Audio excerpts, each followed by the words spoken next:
No hay hombres o mujeres grandes de Dios.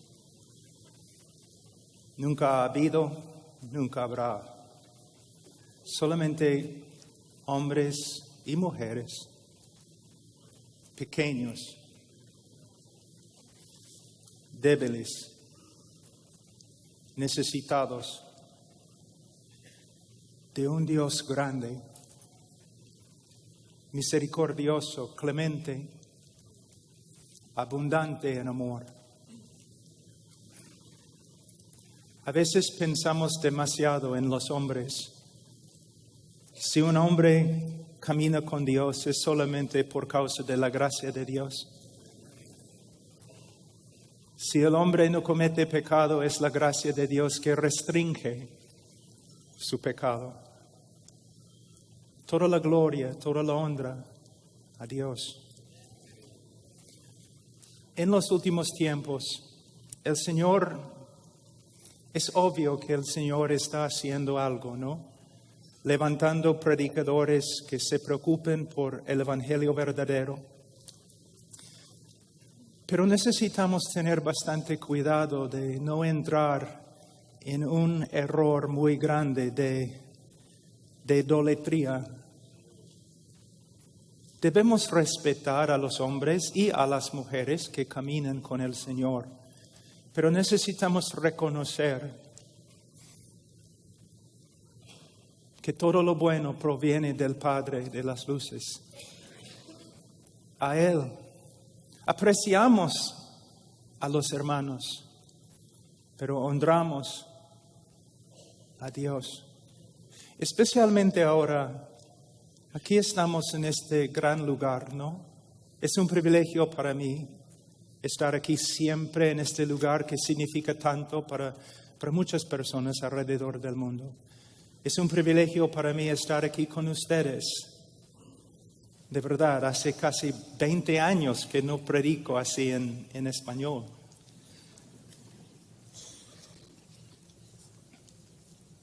Pero necesitamos darnos cuenta que estamos aquí para ver más de Jesucristo y más de su evangelio.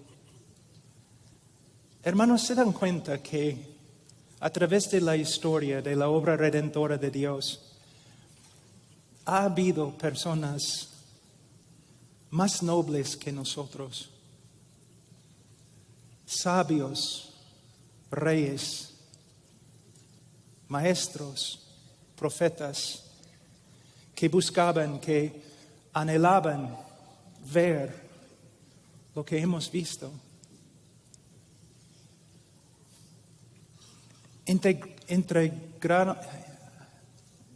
Anhelaban experimentar lo que hemos experimentado. No es una exageración decir que nosotros somos las personas más privilegiadas que han vivido en la tierra. Pero con mucho privilegio también hay mucha responsabilidad. Hemos visto la plena revelación de la gloria de Dios en la cruz del Calvario. Es cierto que es un privilegio, pero la pregunta es, ¿cómo responderemos? ¿Cómo viviremos? ¿Cómo predicaremos a la luz de lo que hemos recibido?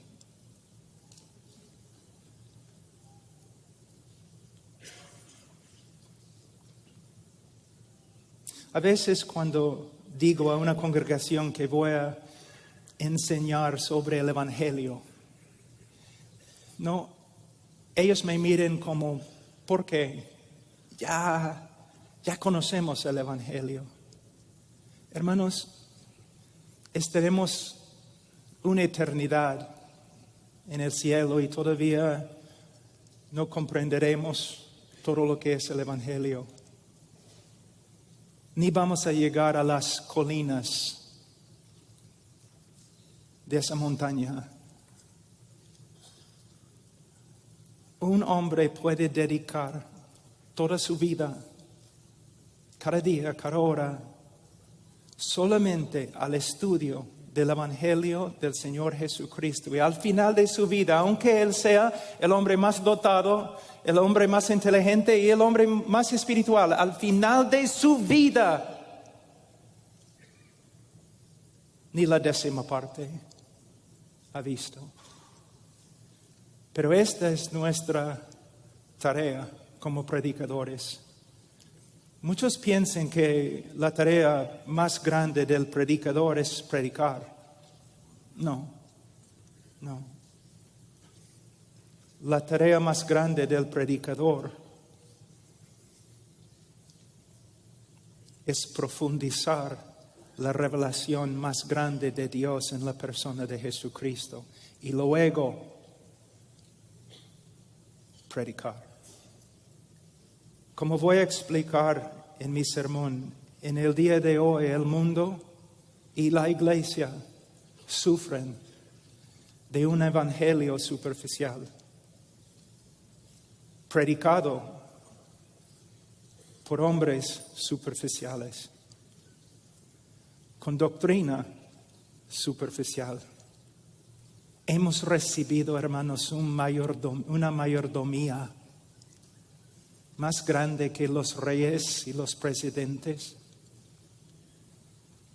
Y tenemos que responder correctamente con temor.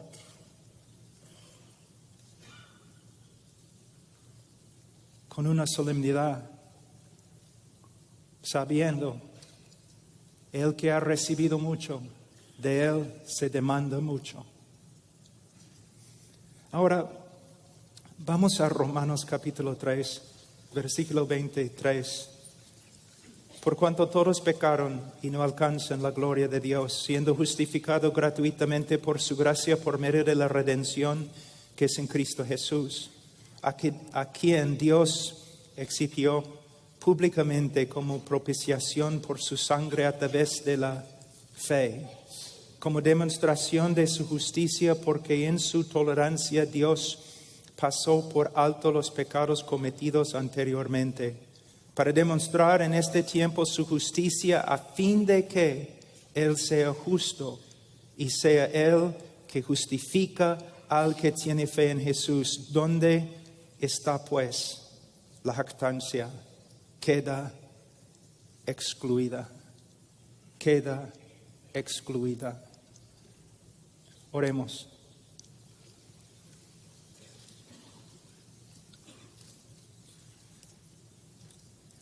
Padre, yo me acerco en el nombre del Señor Jesucristo. Y reconozco, Señor, muy bien que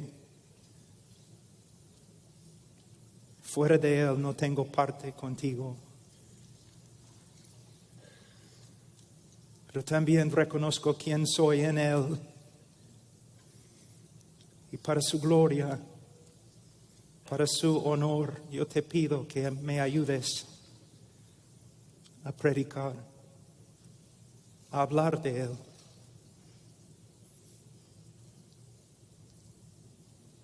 Señor, aun cuando predico en mi propio idioma, cuando hablo de Él, mi sermón es patético. ¿Cuánto más te necesito hoy? Solo quiero, Señor, que Él sea glorificado. A Él, a Él, a Él. A tu Hijo sea la gloria. A Él. A través de su cruz. En nombre de Cristo Jesús. Amén. Antes que empecemos, me gustaría saber a qué hora tengo que terminar. No hay reloj aquí. Ok. ¿Puedes así para mí? Oh, ya. Porque si no voy a predicar 5 horas. La palabra evangelio proviene de una palabra griega que significa buenas o gratas noticias. Son las mejores noticias, las mejores. Este mensaje tiene preeminencia. No es un mensaje entre mensajes, hermano. Es el mensaje de todos los mensajes. Y el Evangelio, de verdad, buenas noticias, pero necesitamos darnos cuenta que para entender las buenas noticias, también tenemos que entender las malas noticias. Y este es un problema en el día de hoy. Si amamos a los hombres, vamos a decirles la verdad acerca de su condición ante Dios. Si no predicamos con respecto al pecado, si no nos esforzamos a predicar bíblicamente acerca del pecado, es una de las demostraciones más grandes que nosotros nos amamos a nosotros mismos y no a los demás. Si yo te amo, si soy un hombre de integridad, si soy un médico de integridad y me doy cuenta que tú tienes cáncer, yo tengo que darte las malas noticias, y si no, soy hipócrita. Soy un monstruo de iniquidad. Hay muchos pastores y predicadores en el día de hoy que predican como predican porque se aman a sí mismos y no a la congregación y no a los pecadores. Entonces nosotros tenemos que dar lugar a la necesidad de explicar a los hombres que son pecadores. Los antiguos predicadores eran así. Ellos predicaban la ley, ellos predicaban la santidad de Dios, ellos usaron todo lo que pudieron encontrar en las Escrituras para demostrar, para convencer a todos que son pecadores, porque solamente el pecador busca salvación. Y solo el pecador puede glorificar a Dios, de verdad, por medio de recibir la gracia que ahora sabe que necesita. No debemos ser hombres rudos, enojados. Debemos ser hombres misericordiosos, clementes, llenos de amor, pero a la vez nosotros en amor tenemos que explicar, mostrar a los hombres que son pecadores. Y podemos ver esto en este texto, no solamente en los textos que he leído, sino también en el capítulo 3 de Romanos. Podemos ver Pablo con un intelecto único, con una sabiduría de Dios, el apóstol de los apóstoles, el misionero de los misioneros, el teólogo de teólogos. Y él está usando todos los dones que el Señor le ha dado con un solo propósito: condenar al mundo. Condenar al mundo. Para que todo el mundo busque a Dios y la salvación de Dios en Calvario, en la persona de Cristo. La palabra pecar proviene de una palabra griega que significa extraviarse, errar, no dar en el blanco. Es como un arquero que lanza flecha tras flecha tras flecha, pero nunca llega al blanco. En el Catecismo de Westminster, el pecado se define como la falta de conformidad con la ley de Dios o la transgresión de ella. Si solamente hablamos así acerca del pecado, entonces los que nos escuchan van a pensar que el pecado no es tan malo. El pecado es como un error humano y nada más. Pero la Biblia nos enseña que el pecado de verdad es horrible, horrible. Entonces, ¿cómo podemos convencer a los hombres que su pecado es tan horrible como la Biblia dice? Bueno, podemos estudiar la ley con ellos, podemos pasar por las Escrituras con ellos, podemos hablar de un montón de cosas, podemos mostrarles el Calvario, donde Cristo murió por el pecado, pero donde debemos empezar es con la persona misma de Dios. Mira, nuestro pecado no sería un problema si Dios fuera como nosotros, ¿te das cuenta? Si Dios fuera un Dios injusto, inmoral, Él no tendría problemas con pecado.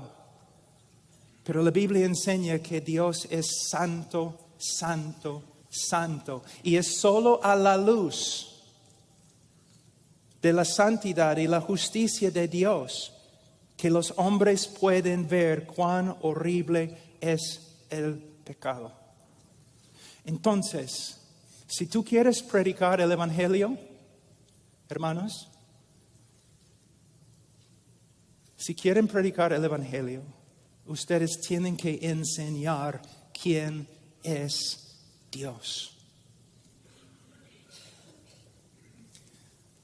Cuando pecamos, no estamos pecando contra un insignificante alcalde de un pueblo pequeño, de un pueblo pequeño. Cuando pecamos, estamos pecando contra el Creador del universo, el Rey de los reyes y el Señor de los señores, el Creador y sustentador de todo lo que hay. Les voy a dar un ejemplo, una ilustración que tengo aquí. Durante la creación del mundo, Dios mandó a las estrellas que se pusieran en su lugar en el espacio y todas las estrellas le obedecieron. Él mandó a los planetas que giren en el círculo que Él había marcado para cada uno y le obedecieron. Él mandó a las montañas que se levantaran y Él mandó a las valles que se bajaran y todos le obedecieron. Él gritó al mar: tú vendrás hasta este límite y no pasarás. Y el mar se sometió y le adoró. Luego Dios dice al hombre: ven. Y el hombre sacude su puño en la cara de Dios y grita: no. Por eso en el día de juicio, aún la creación, el universo entero se va a levantar y condenar al hombre por su desobediencia contra un Dios que es merecedor de toda honra, toda gloria, nuestra devoción, nuestra vida, cada pensamiento. Él es digno de cada pensamiento nuestro. Es digno de todo lo que tenemos en cuerpo y corazón. Pero le negamos, le negamos, le negamos. El hombre no puede ver cuán horrible es el pecado a menos que tenga una idea acerca de lo que la Biblia dice acerca de Dios. Uno de los problemas más grandes en el día de hoy, y voy a leer, predicando el Evangelio, es que los hombres no sepan que son... No, el problema no es que no sepan que son pecadores. Ellos saben que son pecadores. No les importa. Y no les importa porque no saben quién es Dios. Y no saben quién es Dios porque los predicadores no están predicando acerca de Dios. Si yo voy a tu iglesia, tengo una pregunta. Si yo estoy allí 2, 3, 4 años, ¿cuántos sermones voy a escuchar acerca de los atributos de Dios? ¿Cuánto me vas a enseñar acerca de su carácter? Santo, santo, santo, justo, justo, justo. Sus decretos, sus obras, su voluntad. Los hombres pecadores no tienen miedo de Dios porque no saben quién es. Y no saben quién es porque los predicadores no están predicando acerca de lo más importante, el conocimiento de Dios. Jeremías 9, 23, 24. Así dice el Señor: no se gloríe el sabio de su sabiduría. Hay muchos predicadores en el día de hoy que están enseñando, ¿no?, pequeñas verdades para ayudarte a arreglar tu vida. Están dando a la congregación pequeñas ayudas para mejorar su vida, para que puedan realizar sus sueños. Hermanos, somos hombres de Dios.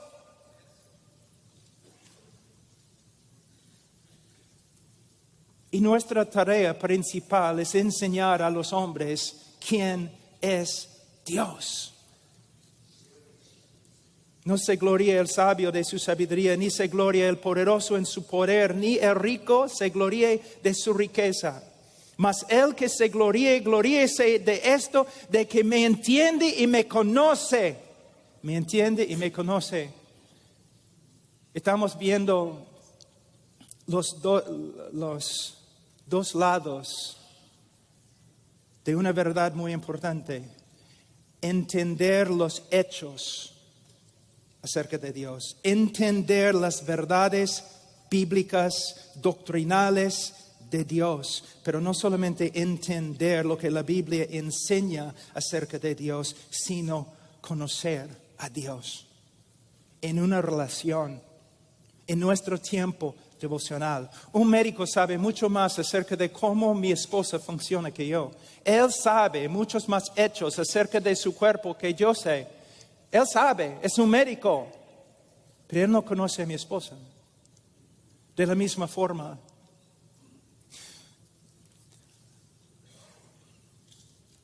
todos nosotros debemos estudiar las Escrituras más.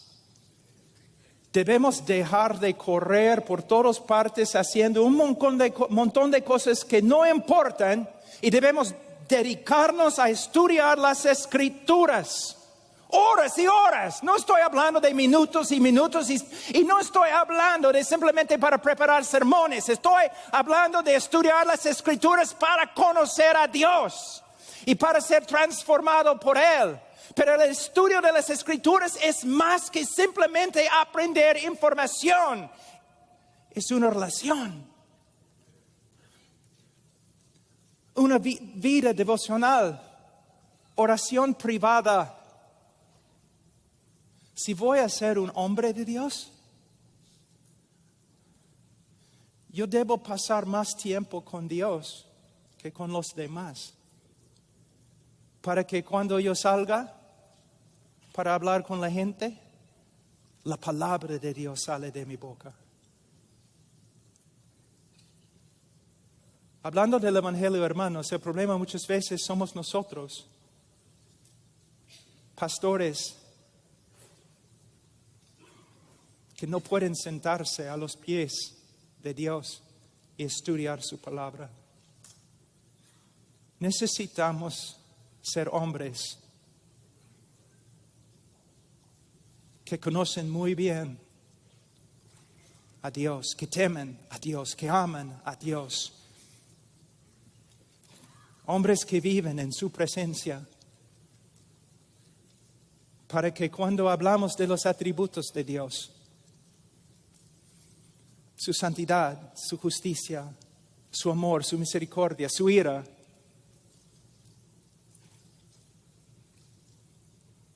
no solamente somos como un loro que habla cosas que ha escuchado,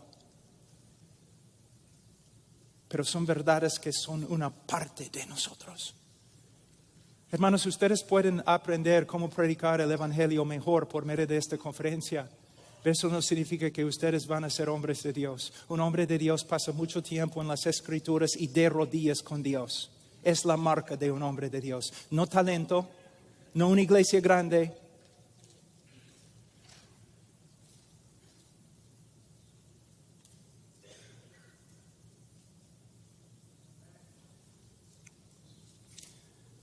El que se gloríe, gloríese de esto, de que me entiende y me conoce, pues yo soy el Señor que hago misericordia, derecho y justicia en la tierra, porque en estas cosas me complazco, declara el Señor. Tu ambición más grande debe ser, si quieres ser un predicador del Evangelio, tu ambición más grande debe ser el conocimiento de Dios.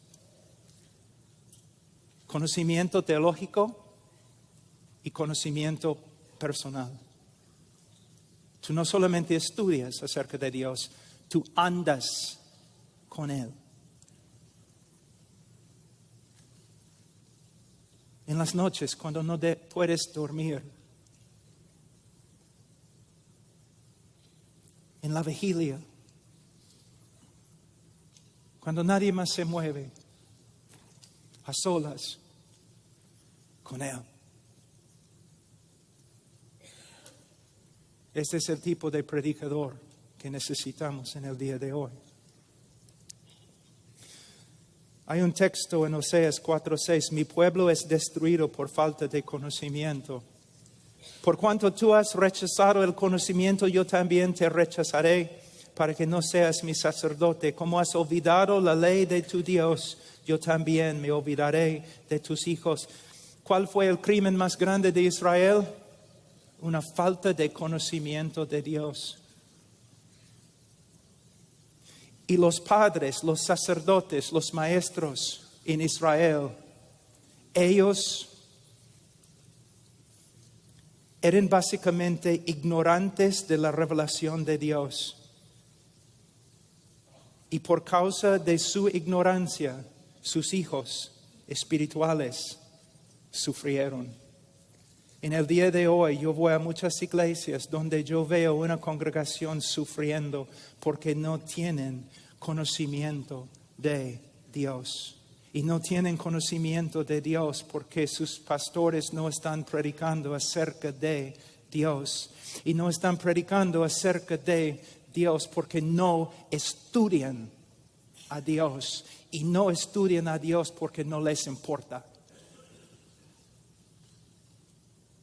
Y una conferencia acerca de evangelismo no va a cambiar este problema, sino pastores y predicadores arrepintiéndose y corriendo de nuevo donde empezaron, regresando a donde empezaron, a los pies de Dios, viviendo para conocerlo. 1 Corintios 15:34, un texto que es tan importante, pero muchas veces se pasa por alto. 1 Corintios 15:34, sed sobrios como conviene y dejad de pecar, porque algunos no tienen conocimiento de Dios, para vergüenza vuestra lo digo. ¿Pueden ver lo que Pablo está diciendo? Hay una relación directa entre una falta de conocimiento de Dios, y la moralidad de una congregación.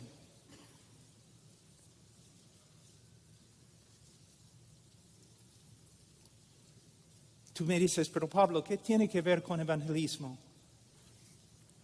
Con el evangelio. O lo que se aplica a la iglesia también se aplica a los incrédulos.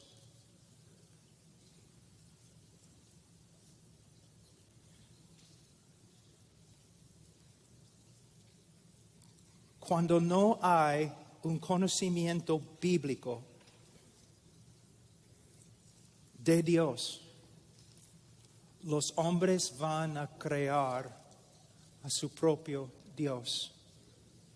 Y este Dios que ellos creen es nada más y nada menos que una reflexión de ellos. Entonces no tienen miedo del día de juicio, porque el Dios que ellos esperaban es exactamente como ellos.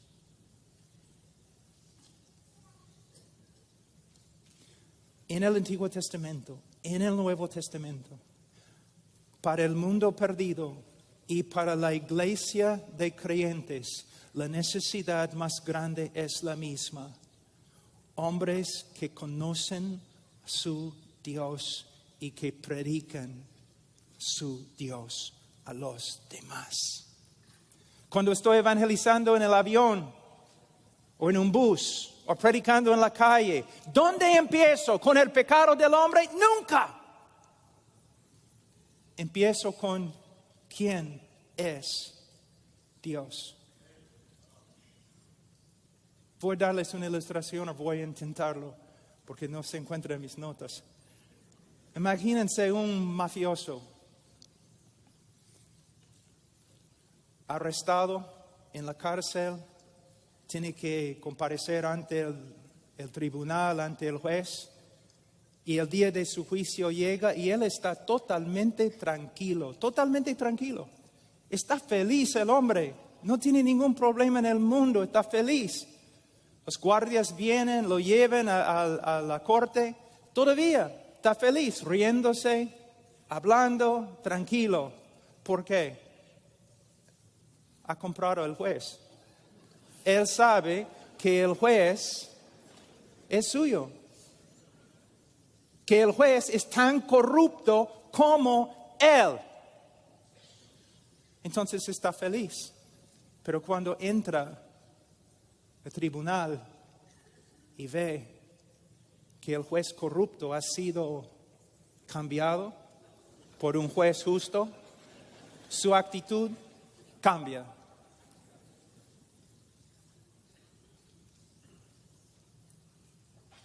Este es el trabajo del predicador. El hombre piensa que no tiene problemas con Dios, porque Dios no tiene problemas con él, que él y Dios son amigos, que están de acuerdo en todo. Pero cuando el hombre aprende quién es Dios, todo cambia. Y el hombre va a arrepentirse o el hombre va a pelearse aún más contra Dios. Pero algo va a suceder. Algo va a pasar.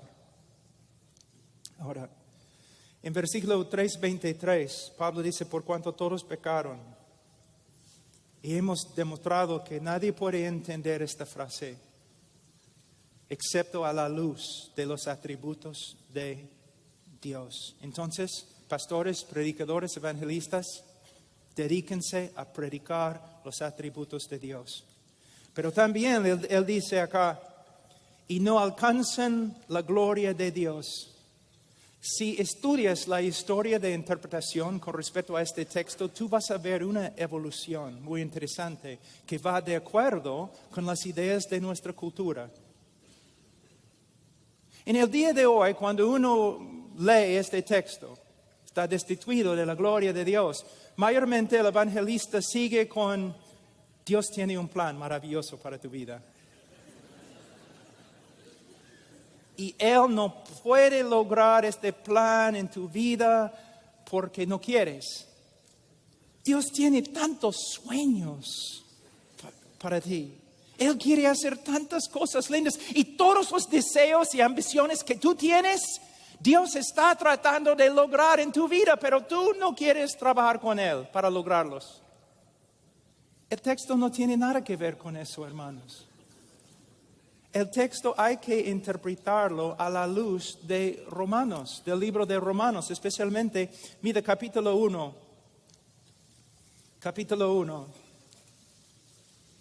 versículo 21.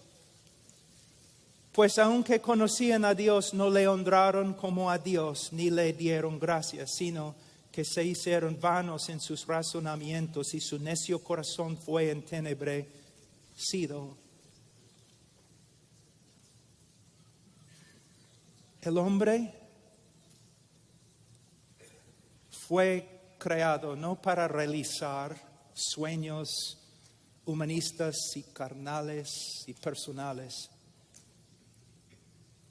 El hombre fue creado para la gloria de Dios y para servir a Dios conforme a su voluntad.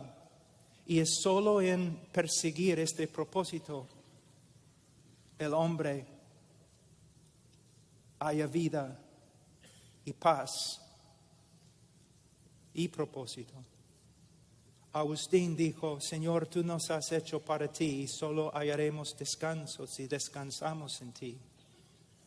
Hermanos, no solamente tenemos que enseñar a los hombres que son pecadores, y no solamente tenemos que enseñarles quién es Dios, sino también nosotros tenemos que enseñarles la vanidad de la vida separada de Dios. Es una vanidad absoluta, patética.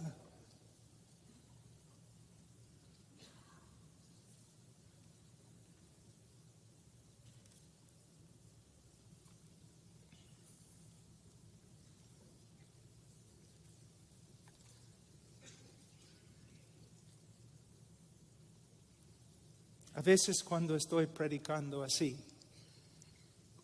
personas dicen, bueno, este hombre, él habla tanto de pecado, siempre, siempre, siempre.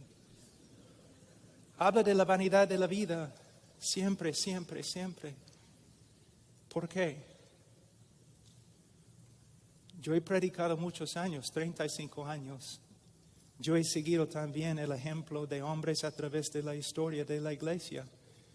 Y yo sé que si vas a ser evangelista, es tu tarea exponer el pecado del hombre y exponer la vanidad de su vida. No para dejarlo allí sin esperanza, sino para que vea que su única esperanza es la gracia de Dios comprada por Jesucristo. Cuando yo voy a un lugar, si estoy predicando en la calle o predicando en una universidad, mi trabajo principal es arruinar la fiesta. Es mi trabajo principal para mostrarles luego la verdadera vida. La verdadera vida. Mi mamá murió de cáncer, una cristiana, una croata, una cristiana muy, muy fiel, pero muy fuerte voluntad, casi como una latina, muy fuerte voluntad.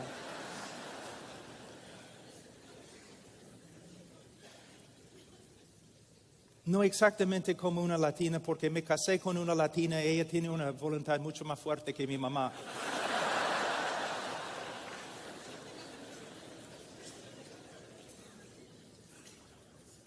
Pero el doctor, no, a veces hay doctores que no son buenos, ¿no? Que no se preocupen por sus pacientes, pero este doctor era distinto. De verdad, se preocupaba por mi mamá. Se notaba que amaba a mi mamá.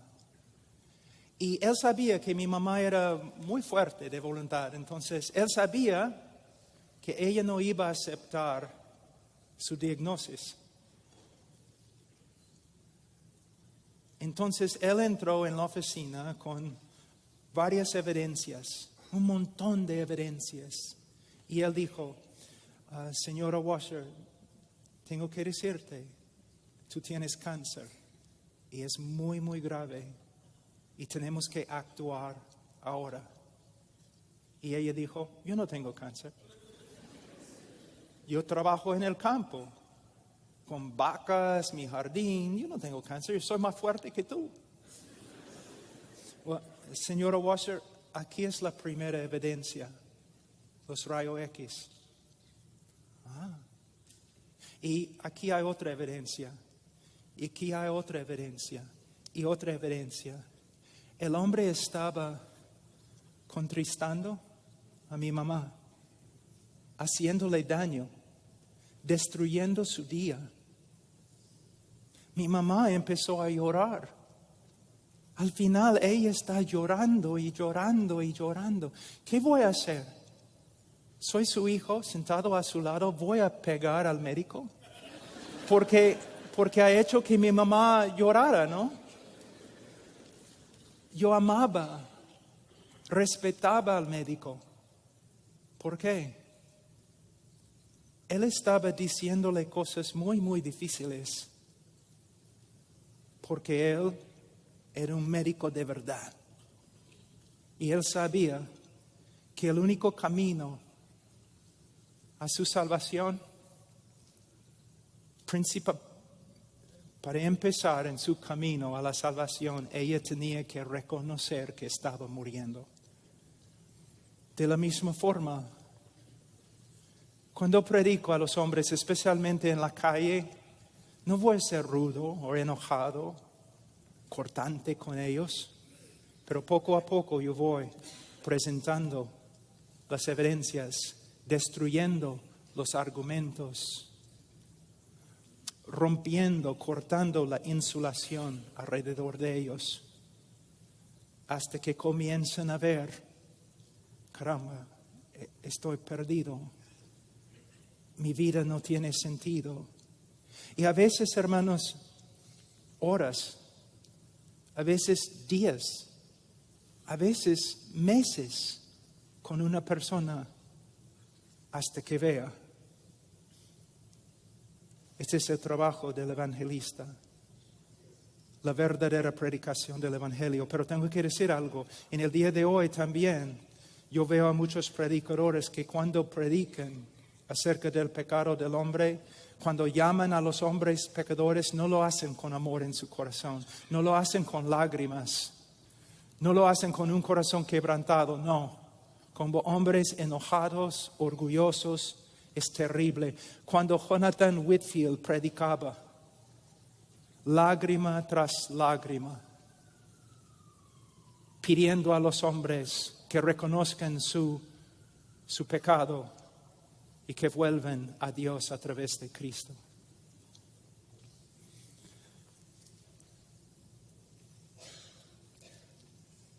Voy a ver algunos textos simplemente para mostrarles cómo debemos usar las Escrituras para convencer a los hombres que son pecadores. Posiblemente tú me vas a decir, pero Pablo, el Espíritu Santo tiene que convencer. Yo sé, pero también es nuestra tarea usar las Escrituras como una espada. Somos instrumentos también del Espíritu Santo y el Espíritu Santo usa la palabra del predicador para convencer a los hombres acerca de su pecado. Vamos a Génesis 6:5. Dice, todo designio de ellos era de continuo solamente el mal. Una vez yo estuve predicando en una universidad y después un reportero se me acercó y me dijo, muy enojado, yo no estoy de acuerdo con tu interpretación de Génesis 6:5. Yo le dije, no interpreté el texto, yo leí el texto.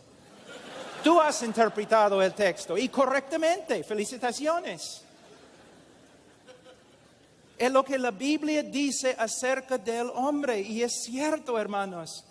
Si yo pudiera poner todos tus pensamientos en un DVD y yo pudiera dar este DVD aquí en el auditorio, mostrar todos los pensamientos que has pensado toda tu vida, tú correrías de aquí con vergüenza y nunca regresarías. ¿Cómo sé? ¿Soy profeta? No, es lo que la Biblia dice. ¿Cómo sé? ¿Soy profeta? No, soy igual. Lo que la Biblia testifica, la conciencia. Cuando la Biblia testifica, la conciencia dice, amén. Amén. Es cierto, es cierto.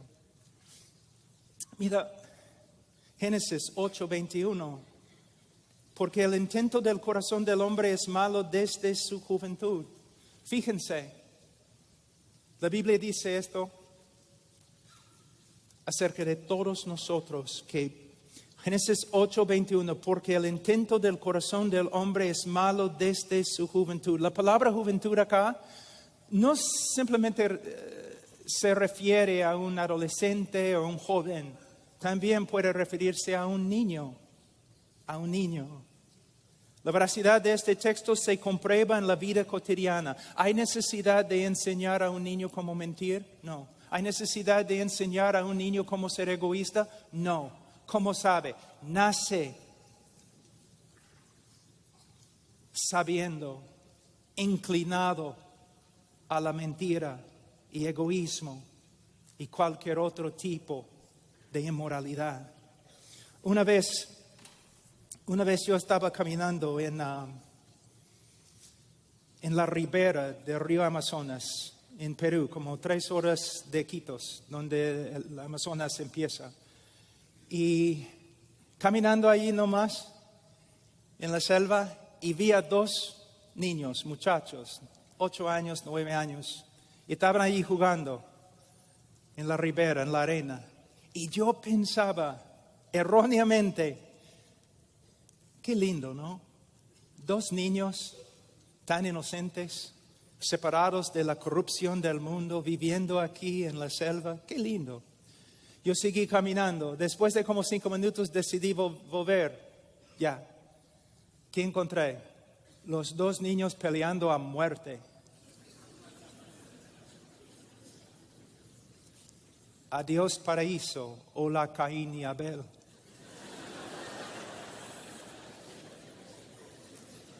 Imagínense un niño un ratito, y lo pones en un cuarto con los mejores juguetes del mundo, los mejores juguetes que existen. Y tú le das juguete tras juguete hasta que encuentras el juguete que no le gusta. Él bota el juguete, tú lo pones en sus brazos de nuevo. Él bota el juguete, tú lo pones en su brazo. ¿Cómo puedes cambiar la actitud del niño con respecto al juguete que odia? Solamente tienes que traer otro niño. Y sentar el otro niño enfrente al primer niño. Y poner en sus brazos el juguete. ¿Qué va a pasar? La tercera guerra mundial. Y hermanos, toda la historia, toda la literatura secular y clásica, toda la filosofía, aún de los hombres, por supuesto la conciencia, las escrituras, los periódicos hasta el día de hoy testifican que el hombre es pecador. Pero el hombre no es pecador porque peca, sino peca porque es pecador por naturaleza. El texto clásico es Salmo 51:5. He aquí en maldad he sido formado y en pecado me concibió mi madre. Ahora, una ilustración más y vamos a ir, si tenemos tiempo, a la respuesta de Dios con respecto a nuestro pecado. En Isaías 64:6, la Biblia dice: si bien todos nosotros somos como suciedad y todas nuestras justicias como trapo de inmundicia, y caímos todos nosotros como la hoja y nuestras maldades nos llevaron como viento. Yo he trabajado con los leprosos. La lepra es una enfermedad muy, muy grave. Vamos a decir que tenemos un leproso con nosotros hoy. Olemos su hedor, podemos ver la sangre y el pus saliendo de su cuerpo. Es una escena que ni el más fuerte puede aguantar. Es algo horrible, hermano. Pero vamos a decir que nosotros decidimos ayudarle. Entonces mandamos a una persona y él va a una tienda muy, muy fina aquí en Los Ángeles y compra una ropa de seda muy, muy exquisita, o una tela de seda.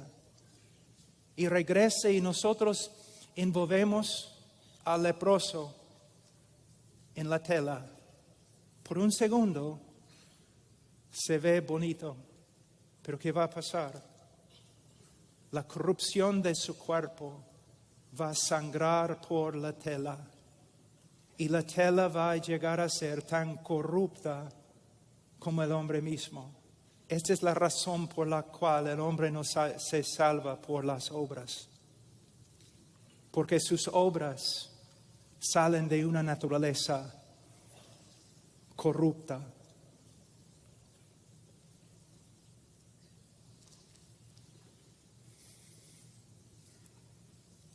Ahora, un ratito, quiero que vean algo muy importante en Romanos 3. El apóstol Pablo en capítulo 3, versículo 10. 10 a 20. Si tú tomas una clase de evangelismo conmigo, vamos a pasar mucho tiempo en este texto. ¿Por qué? Esta es la conclusión de todo lo que Pablo ha escrito. Aquí podemos ver la estrategia de Pablo en tratando el pecado de los hombres. Él ha usado varios argumentos, pero ahora, puesto que también no solamente está hablando a los gentiles, sino también está hablando a los judíos, él va a terminar con varios textos de las Escrituras, texto tras texto tras texto. Yo hago lo mismo cuando hago evangelismo. Con una congregación o con una persona, texto tras texto tras texto tras texto. hasta que por medio de las Escrituras y el poder del Espíritu Santo que se manifiesta a través de las Escrituras, el hombre pueda ver su pecado. No hay justo ni aún uno. No hay quien entienda, no hay quien busque a Dios. Todos se han desviado, aún se hicieron inútiles. Él está destruyendo con cada texto los argumentos de los judíos. Todos se han desviado, aún se hicieron inútiles. No hay quien haga lo bueno, no hay ni siquiera uno. Y él sigue un versículo después de otro versículo. Y al final él llega al versículo 19 y dice, ahora bien sabemos que cuanto dice la ley, lo dice a los que están bajo la ley. El propósito de Pablo en su predicación del Evangelio, su primer propósito, para que toda boca se calle y todo el mundo sea hecho responsable ante Dios. El propósito de Pablo en predicar con respecto al pecado y el pecador, su propósito, su fin, condenación de todos. Con los textos es como tienes un pecador acá, ¿no? Y con los textos él pone barras para que no pueda escaparse por acá. Luego barras por acá y barras por atrás y barras por acá y cemento en el piso para que el pecador no puede hacer nada excepto mirar arriba. Encarcelar al pecador. Y de nuevo, yo repito, si vas a trabajar con un cuchillo tan filudo, tienes que hacerlo con bastante cuidado, con bastante sabiduría y con bastante amor. Pero a la vez tienes que hacerlo. Encerrar al hombre para que no tenga ninguna esperanza.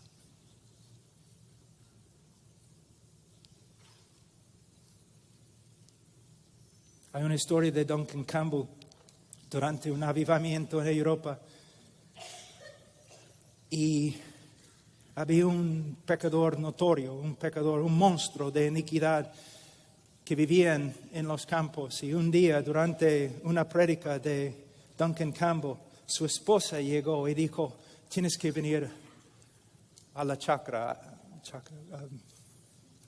¿Qué es la palabra en...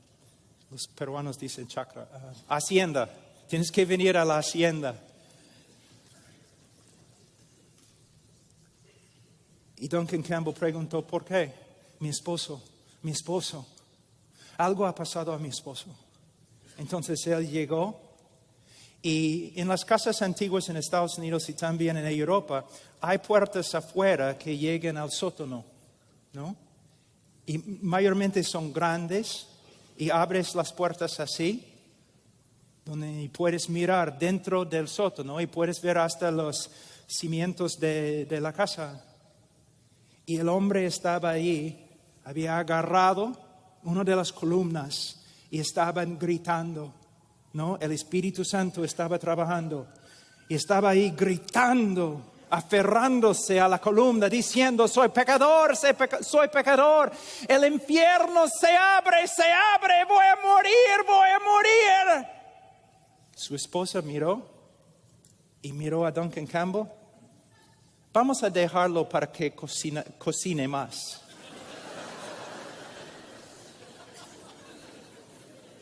Hermanos, los antiguos predicadores hicieron lo mismo. Muchas veces no pasamos suficiente tiempo operando, haciendo cirugía con la palabra de Dios para que los hombres sepan de verdad que necesitan un Salvador. Yo sé, es una ilustración graciosa, pero en serio, yo he estudiado los predicadores de antigüedad. Muchas veces hablamos cosas muy buenas acerca de ellos, pero no es suficiente, debemos imitarlos.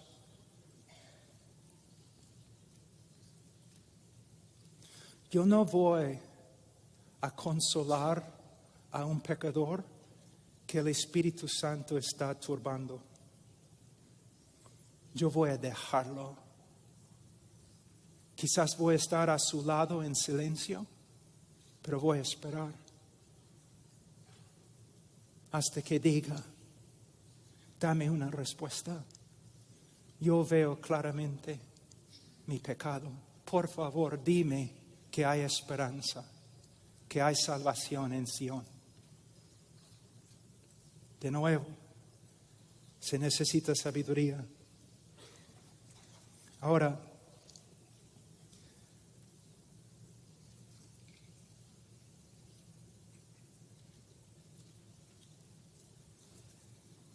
el tiempo ya vuela. Entonces, ¿cuánto tiempo más tengo? 10 minutos, ok. Ahora vamos a ver algo de la respuesta de Dios con respecto al pecado del hombre. En el día de hoy es muy popular decir que Dios ama al pecador y que Dios odia el pecado, pero ama al pecador. Y quiero decirles que esta frase, dentro de esta frase, hay verdad. Dios ama al pecador. Y si tú dejas de creer que Dios ama al pecador, entonces por favor también deja el ministerio. Dios ama al pecador. Pero a la vez, si no exponemos bien el texto, llega a comunicar algunas cosas que no son ciertas. Que Dios simplemente ama al pecador y su problema no es con el pecador, sino con el pecado. Y la Biblia enseña lo contrario. Ahora, Salmos 5, 4 y 6. Porque tú no eres un Dios que se complace en la maldad. El mal no mora contigo. Los que se ensalzan no estarán delante de tus ojos. Aborreces a los que hacen iniquidad. Fíjense en la frase. Aborreces a los que hacen iniquidad. Destruyes a los que hablan falsedad. No destruye la falsedad. Él destruye a los que hablan falsedad. Y el Señor abomina al hombre sanguinario y engañador. No dice que Dios simplemente odia el acto de asesinar, sino Dios odia al asesino. Salmo 7, 11 a 13. Dios es juez justo y un Dios que se indigna cada día contra el impío.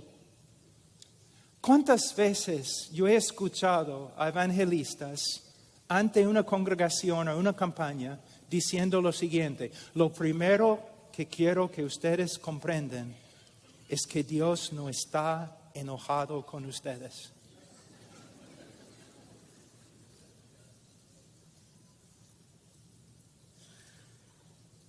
Yo entiendo lo que el evangelista quiere lograr y a veces su propósito es noble, pero él está diciendo algo que no es cierto. De hecho, la Biblia enseña lo contrario. Dice 12, y si el impío no se arrepiente, él afilará su espada. Tensado y preparado está su arco. Ha preparado también sus armas de muerte. Hace de sus flechas saetas ardientes.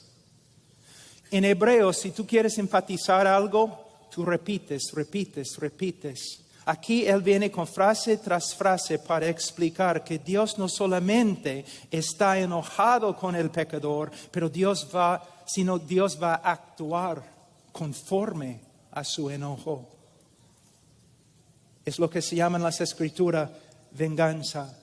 Ahora, cuando yo leo textos así en una congregación normal, una congregación evangélica, cuando yo enfatizo el odio de Dios no solamente contra el pecado, sino también contra el pecador, mayormente las personas responden así. Primeramente, pero Dios es amor.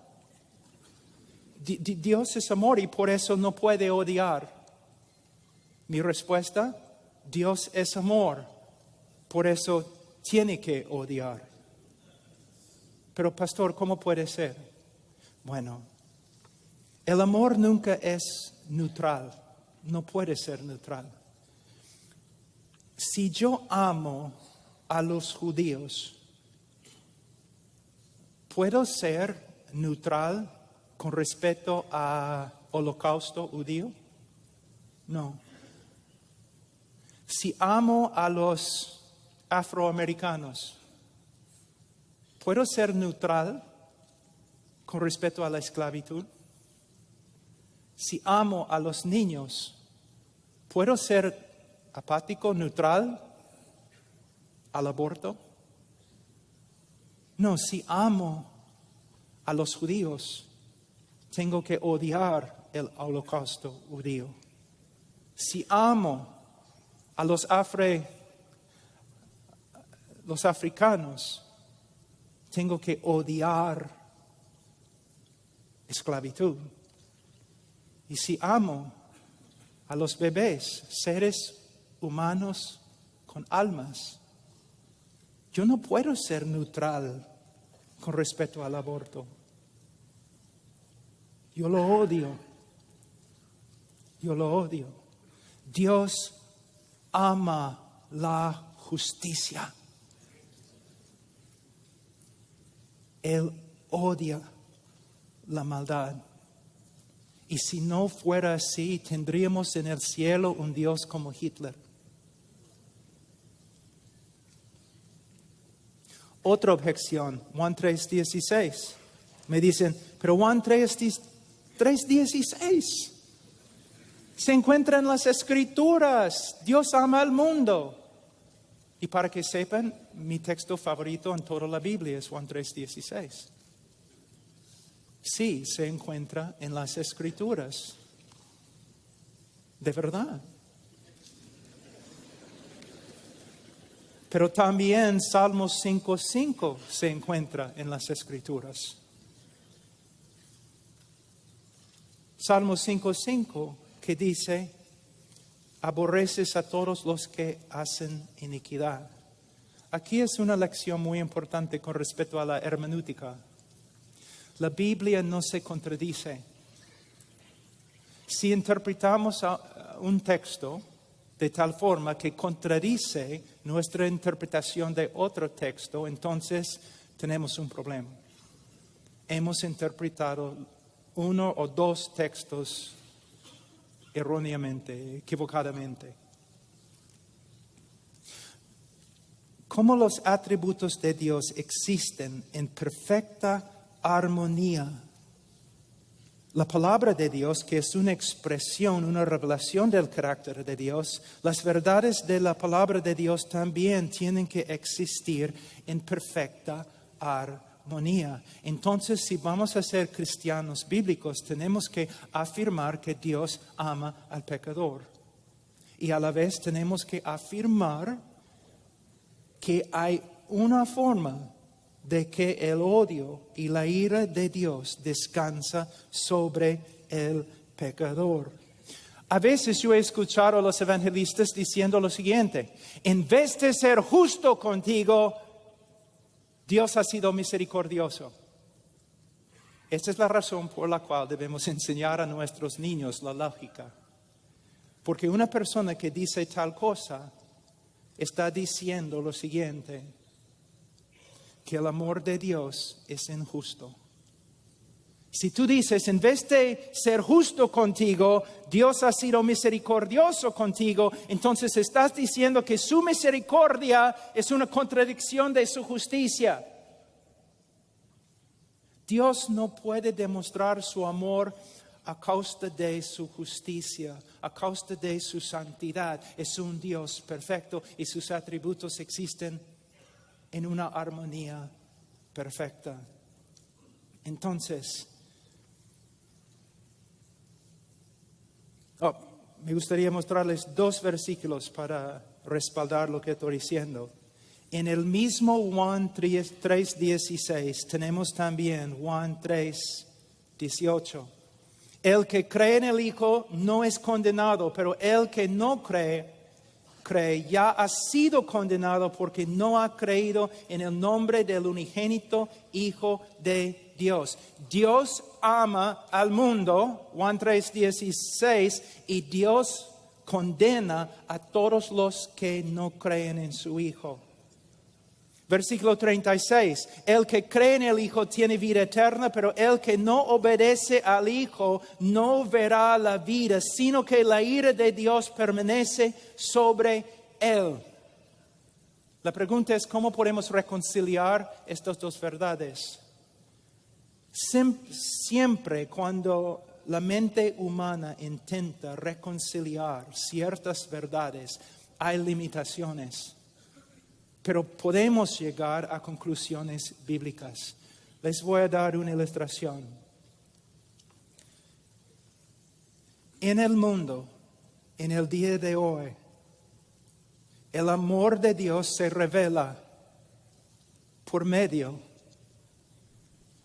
de lo que Dios ha hecho a través de su Hijo Jesucristo. Porque de tal manera amó Dios al mundo que ha dado a su Hijo unigénito, para que todo aquel que en Él cree no se pierda, mas tenga vida eterna. Y el amor de Dios se manifiesta a todos los hombres por medio de la obra redentora de Cristo.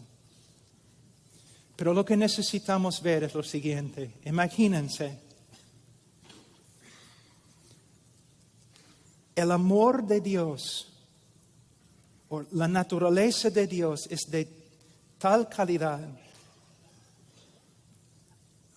Hay tanta gloria, infinita gloria, más allá que nuestra comprensión, que Él puede amar aún los objetos de su ira. Y con una mano, hoy día, a través de la historia, con una mano, Dios está restringiendo su ira. Así. Y con otra mano, Dios está llamando a los hombres que vengan, que vengan, que vengan. Pero un día, en la vida de cada uno, y un día, en la segunda venida de nuestro Señor Jesucristo, Dios va a retirar su llamado y no va a llamar más. Y Dios va a retraer su mano y no va a restringir más su ira. Y todo el mundo incrédulo será inundado, consumido en la ira de Dios. Y nosotros somos predicadores de este mensaje. Un mensaje tan solemne. Personas a veces me critican y me preguntan, Pablo, siempre andas con tanta solemnidad, siempre cuando predicas, es siempre tan serio. Es porque, hermanos, es serio.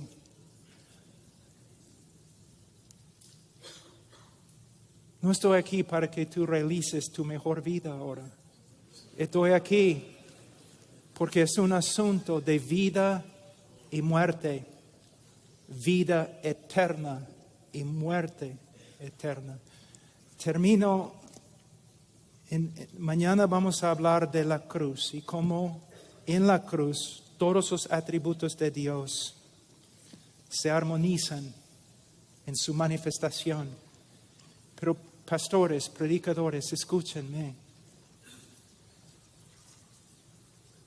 Nuestro privilegio es grande. Nuestra mayordomía es terrible. Ay de mí. Ay de mí. ¿Quién es suficiente? ¿Quién es suficiente? Oh, hermanos, viven en la presencia de Dios. Conferencias a veces es muy difícil ser piadoso durante las conferencias porque siempre estamos escuchando sermones. Nos levantamos en la mañana, no tenemos tiempo para orar o leer la Biblia. Hermanos, nunca, nunca, nunca, nunca deben pasar por alto el primer trabajo de pasar tiempo a solas con Dios. Dios les bendiga. No hay hombres o mujeres grandes de Dios. Nunca ha habido, nunca habrá. Solamente hombres y mujeres pequeños, débiles, necesitados de un Dios grande, misericordioso, clemente, abundante en amor. A veces pensamos demasiado en los hombres. Si un hombre camina con Dios es solamente por causa de la gracia de Dios. Si el hombre no comete pecado, es la gracia de Dios que restringe su pecado. Toda la gloria, toda la honra a Dios. En los últimos tiempos, es obvio que el Señor está haciendo algo, ¿no? Levantando predicadores que se preocupen por el evangelio verdadero. Pero necesitamos tener bastante cuidado de no entrar en un error muy grande de idolatría. Debemos respetar a los hombres y a las mujeres que caminan con el Señor, pero necesitamos reconocer que todo lo bueno proviene del Padre de las luces. A Él. Apreciamos a los hermanos, pero honramos a Dios. Especialmente ahora, aquí estamos en este gran lugar, ¿no?